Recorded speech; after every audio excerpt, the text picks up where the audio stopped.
Okay, so what we're going to talk about when it comes to bowing next is this idea of independence. And what I mean by that is when we play the fiddle, our tendency is we want the left hand to work the same as the right hand, right? So every time a note changes, so you see how every time a note goes down, my bow changes with it, right? And it can be really weird to start to separate the two because then they start becoming their own independent machine, right? Doing all this stuff. And so, yeah, we want to get started working on that as soon as possible. I would recommend this even if you're primarily a beginner, and because it's going to save you a lot of time down the road. So here's some exercises that I find useful to get that going. So let's start out playing that D major scale that we were doing in the first lesson. And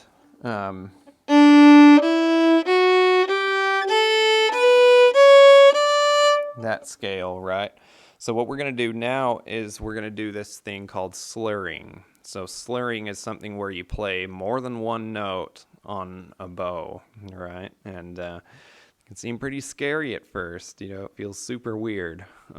But give this a try. So on that same D scale, we're going to slur two notes at a time. So it's going to be like this. All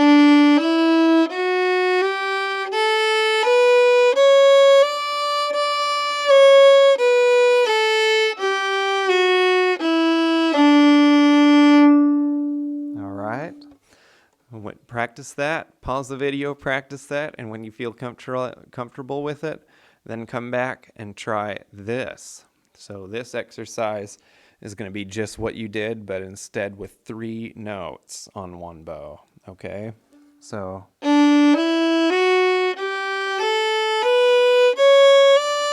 you'll notice that we run into a problem, right? Which is that on the last bit, we can't, just to complete the scale, we can't play 3 notes on one bow. So it's fine to just play 2 right there at the end, all right? So we have...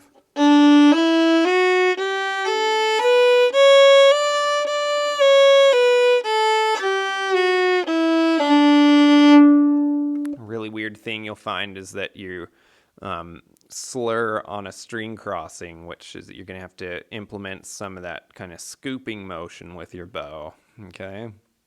So after you've given that a go, then try this next challenge, which is going to be 4 notes on one bow. So we got down 4 notes,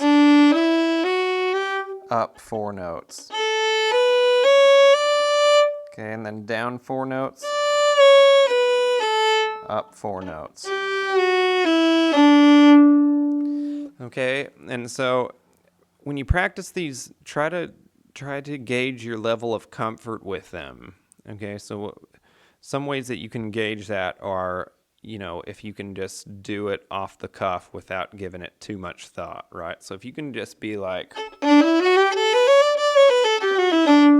you probably have a pretty good understanding of it. If you're at the stage where you're like, okay, and you're kind of feeling it out, having to spend a minute to feel it out and figure it out, that's totally fine. But it also means that you want to spend some more time on it, okay? So once you feel good about, doing those different scale exercises like that,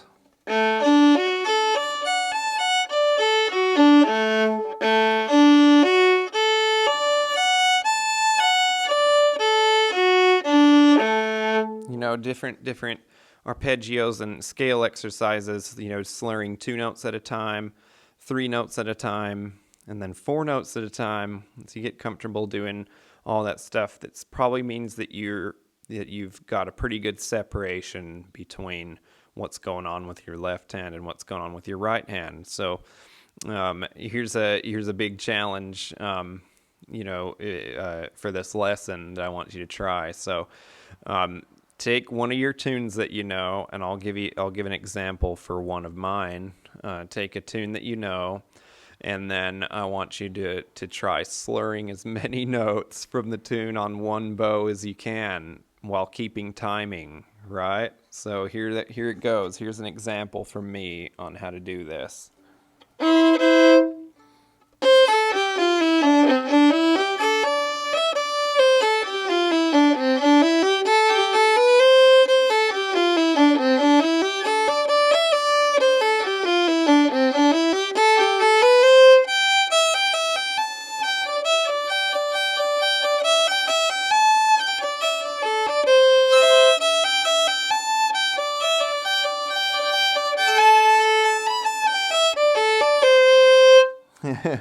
You'll notice my timing wavered a little bit there, and that's fine. That's the challenge of this exercise. So give it a try. It's a really fun exercise, and it shows how comfortable we are with keeping timing with our left hand while weaving our way through complicated bowings and slurs, and it just shows a lot of independence when you can do this. So good luck.